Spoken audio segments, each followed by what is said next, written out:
Ulizwa na masahaba wake, ya Rasulallahi, ewe mtume wa Allah, man akramu nasi, mtu gani katika watu yeye anakuwa ni mtukufu zaidi? Mtume akawaambia, atqahum, mtu mtukufu zaidi ni yule ambaye kawazidi wenzake kwa uchamungu, na uchamungu ni tabia njema anayoipenda huyo Mungu mwenyewe. Kwa hiyo kadiri ukawa na tabia nzuri zaidi, wewe ndo unakuwa mtukufu zaidi kuliko wengine. Kwa hiyo watu wanashindana kwa nini? Kwa tabia njema, sio uhuni. Uhuni tunafanyana hati sasa. Mnanifahamu vizuri? Situkani, lakini ndo nasema kweli hivyo. Man akramu nasi, ni nani mtukufu zaidi katika watu? Atqahum, mtu mtukufu zaidi kuliko wenziwe ni yule aliyewazidi kwa tabia njema, mtu mcha Mungu zaidi. Qalu laisa an dhalika nasaluka, wale waliouliza wakasema, hatukuulizii mambo hayo bwana ya ucha Mungu. Maana yake kwenye Qur'ani ndio ilivyo, inna akramakum indallahi atqakum. Kwa hiyo mtume, ile Qur'ani jinsi ilivyo karibu, kuulizwa swala na jawabu katoa kwenye Qur'ani pale pale. Waulizaji wakasema, hatukumaanisha hivyo. Qala, mtume akasema, kama hamkumaanisha hivyo, fa Yusufu alayhi salam, nabiyullah ibn nabiyillah ibn nabiyillah ibn khalilillah. Kwa maana hiyo mnayotaka nyinyi, kama si mcha Mungu, basi mtu mtukufu kuliko watu wote ni Yusuf alayhi salam. Na utukufu wake Yusuf umekuja kwa maana au dhana maalum. Yeye mwenyewe ni nabii wa Allah, baba yake mzazi ni nabii wa Allah, babu yake aliyemzalia baba ni nabii wa Allah, na baba yake mkuu ni kipenzi cha Allah. Nasabu yake jinsi ilivyotiririka ya utukufu imemfanya huyu awe na sifa maalum ya utukufu. Waulizaji bado hawakuridhika. Qalu laisa an dhalika nasaluka, wakasema, hatukuulizii na hilo pia, uko nje ya malengo. Mtume kwa sababu mwerevu, mtaalamu sana, akawauliza yeye sasa, kama sivyo hivyo mnavyokusudia, fa an maadini al-arabi tasaluni, ina maana mnaniuliza utukufu wa hizi kabila na koo za Kiarabu? Muna maana kutaka kujua katika Waarabu ni kabila lipi tukufu zaidi? Ina maana ndo favorite interest yao ilikuwa hapo. Mshafahamu eh? Mtume akawaambia, kama mnakusudia kuuliza Waarabu wepi ni watukufu zaidi kuliko wengine, basi jawabu ya suala hilo itakuwa akramuhum fil jahiliya akramuhum fil islami idha faquhu. Wale ambao tangu wakati wa ujahilia walikuwa watukufu mbele ya watu wao, wanakuwa ni watukufu pia baada ya kusilimu, wakishapata elimu ya Uislamu. Mmeelewa? Maana katika ujahilia kulikuwa kuna watu ni stars, wanapendwa, wana thamani, ni kimbilio la watu wao. Lakini ujinga ni ujinga tu, wanamsifu watu kwamba ni mtu bora, mtu mwema, mtu mkarimu, hana majungu, mtu wa watu. Lakini ukipewa hadithi za watu watukufu wa wakati wa ujahilia utacheka wewe. Nikupeni moja. Haya, haraka haraka. Ilikuwa ni tabia ya Waarabu wa pale Maka, wao kujitosheleza kifamilia tu, mtu na familia yake. Tena kama kafa mtu, hata watoto yatima hawaangaliwi na mtu mwingine. Walikuwa wanaishi hivyo, kibabebabe, mwenye nguvu mpishe. Lakini walikuwemo watu ambao ile nature yao, tabia yao ya maumbile ni watu wenye huruma, wanawapenda watu, wanatoa misaada kwa watu. Kama sasa nyinyi mkiwa na shida hapa, mara inakuja Tanzania Breweries inakupeni msaada, ndiyo eh? Mnapewa msaada na kampuni za pombe, mashirika ya makanisa na vitu vingine, alafu mnashukuru, Mungu awapeleke peponi. Mnafahamu eh? Kwa hiyo wakati wa ujahili watu wema walikuwepo.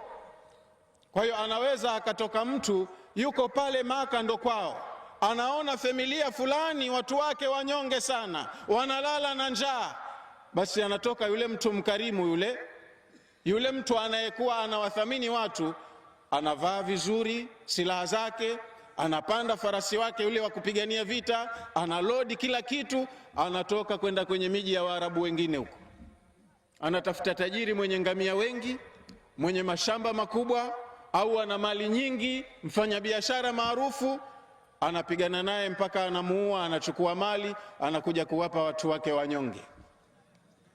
Ndo mtukufu wa ujahilia huyo. Yani anawarehemu watu lakini anawadhuru wengine. Wa inna ilahi rajiun.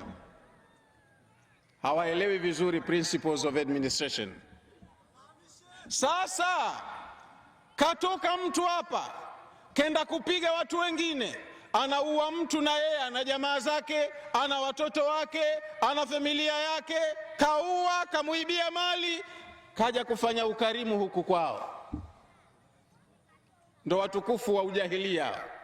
Lakini waliposilimu ndo wale wale ambao hata kwenye Uislamu walikuwa wachangiaji wazuri. Panahitajika mali anatoa, panahitajika hapa nguvu kazi ya watu anashiriki mwenyewe, biamwalihim wa anfusihim. Uislamu ukaenda kwa watu wale wale. Kwa hiyo tatizo ambalo Mtume alikuwa anazungumzia hapa, usimjaji mtu kuwa mtukufu kwa sababu anatoka kwenye kabila fulani au kwa sababu kafanya jambo fulani, lakini utukufu wa mtu unapima kwenye tabia yake inayokubaliana na dini ya maumbile anayoridhika nayo Mwenyezi Mungu. Kwa hiyo huyu ambaye tangu wakati wa ujahilia alikuwa anathamini sana watu na watu wanamthamini, hata baada ya Uislamu akishaelewa fiki ya Uislamu, atakuwa anawathamini Waislamu na anakuwa anajua thamani ya Uislamu wenyewe. Ni mtu muhimu sana na mtukufu sana mbele ya watu, na alikuwa mbunifu wa kutengeneza mazingira ya kuwasaidia watu wake waondokane na umasikini uliokithiri. Mtume kaanza misingi mpaka yeye kaondoka, watu wakaiendeleza. Uislamu ulipofikia climax, basi wakati wa khalifa wa tano Umar ibn Abdul Aziz, watu wote matajiri katika dola ya Kiislamu. Mnaijua dola ya Umar ibn Abdul Aziz nyie? Haya basi, kinadharia kwa jiografia, dola ya Uislamu wakati wa Umar ibn Abdul Aziz ilikuwa mipaka yake ni kuanzia nchi za Siberia, Urusi kule, mpaka mashariki ya Afrika ikiwemo na bara Hindi kwa urefu. Na Zanzibar wakati huo tayari ilikuwa iko katika Uislamu. Na kwa mashariki ni mashariki ya mbali mpaka nchi za magharibi ya Afrika, hizo za Kiislamu kwa kina Senegal na nyinginezo. Kote huko ilikuwa kiongozi na Umar ibn Abdul Aziz. Na wakati huo hakukuwa na teknolojia ya ndege kwamba tuseme ana uwezo wepesi wa kusafiri, hakukuwa na masala ya usafiri wa haraka huu tulionao sasa, lakini kiongozi ni mmoja, kote amri yake inasikilizwa. Dola yake ilikuwa ina baraka na maendeleo makubwa, kiasi anapelekewa ripoti ya Amirul Mu'minin kwamba mzee, Baitul Mali imefurika. Mnanielewa nikisema Baitul Mali? Nyinyi siku hizi muambiwe lugha zenu mambo ya central banking, kwamba benki yetu ya taifa, benki kuu, central bank ya wakati huo au hazina ya dola hiyo ilikuwa mali inafurika. Inafurika sio haitumiwi, inatumiwa, lakini kila ikitumiwa ndo inavyojaa zaidi, inazidi. Sasa wafanyakazi wa hazina wakamwandikia Amirul Mu'minin Umar ibn Abdul Aziz, mali inazidi kuwa nyingi, tunashindwa hata namna ya kuihendo, tufanyeje? Amirul Mu'minin Umar ibn Abdul Aziz akatoa 4 qararatin, maazimio au maagizo 4 ya kitaifa. Kwa lugha zenu za kisiasa tutaita ni presidential order. Katumia amri yake yeye tu kiongozi. Kama mali imefurika, basi natoa agizo la kwanza, vijana wote, vijana katika dola yake, na dola yake ni kubwa kiasi hicho nilichokuambieni, kuanzia Urusi mpaka bara Hindi mpaka mashariki ya Afrika, kuanzia Far East kule Indonesia na ndugu zake mpaka Afrika Magharibi, eneo hilo hapo kati, Ulaya imo ndani, yote ilikuwa ni dola yake ya Kiislamu. Mnanifahamu vizuri?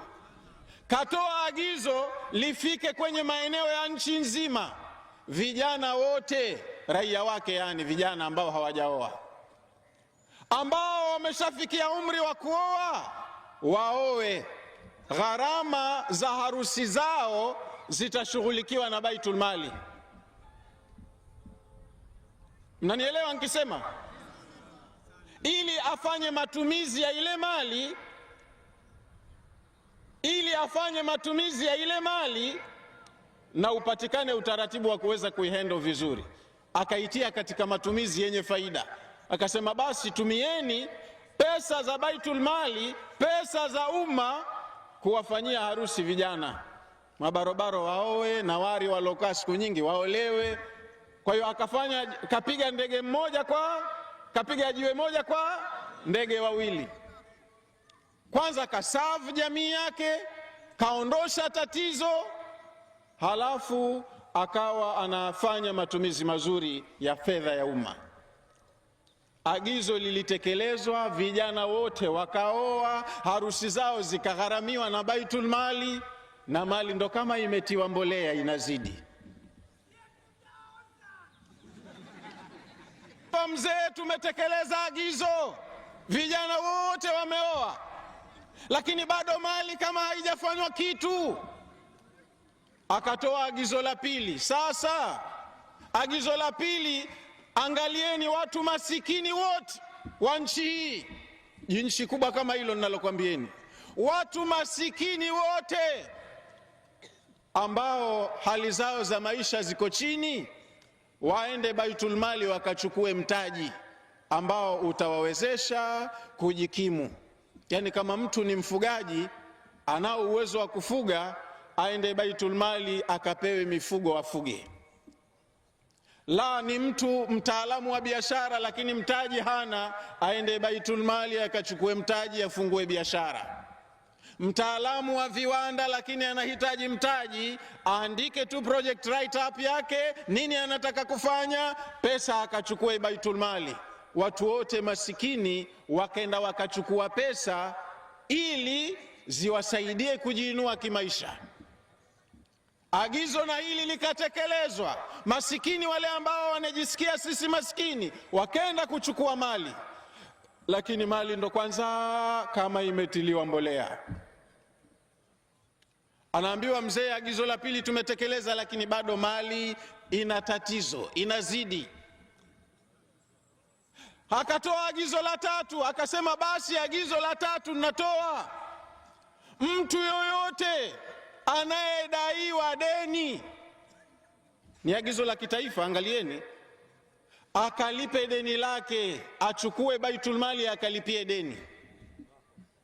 Kwa hiyo akina sisi ambao mshahara haututoshi, maana mshahara wa mtu yoyote siku 3 tu baada ya kupokea umekwisha, utashangaa sijui siku 27 anaishije mtu, ikabaki kama ilivyo. Akapelekewa ripoti mzee, na hili tumetekeleza, lakini bado mali ipo. Katoa agizo la 4. Agizo la 4 akasema mtu yoyote ambaye anamiliki mtumwa, mtu ambaye ana mtumwa au anao watumwa, awaache huru kwa ajili ya Allah, halafu thamani ya watumwa wake akachukue Baitul Mali. Hapa ni kufafanulieni kidogo. Wakati huo utumwa upo, na Uislamu umechangia kwa kiasi kikubwa kupiga vita biashara ya utumwa. Huyu bwana huyu Omar ibn Abdul Aziz ndo kamaliza utumwa duniani katika ulimwengu wa Uislamu. Mtu anamnunua mwanadamu mwenzake kama anavyonunua ng'ombe wa gari. Maana kununua mtumwa ni kama unaenda kununua trekta dukani. Chakula ili awe hai tu, hahitaji hata kuvaa nguo ya maana. Mnanielewa vizuri eh?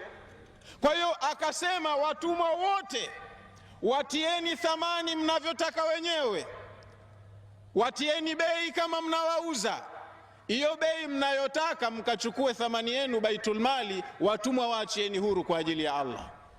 Kwa hiyo mali katika Central Bank ya wakati huo ya dola ya Uislamu, ikaozesha vijana wakaoa na wengine wakaolewa, ikalipa madeni ya watu wote wakawa hawadaiani, ikaondoa tatizo la utumwa, na pia ikawapa watu mitaji ya kujinyanyua kimaisha.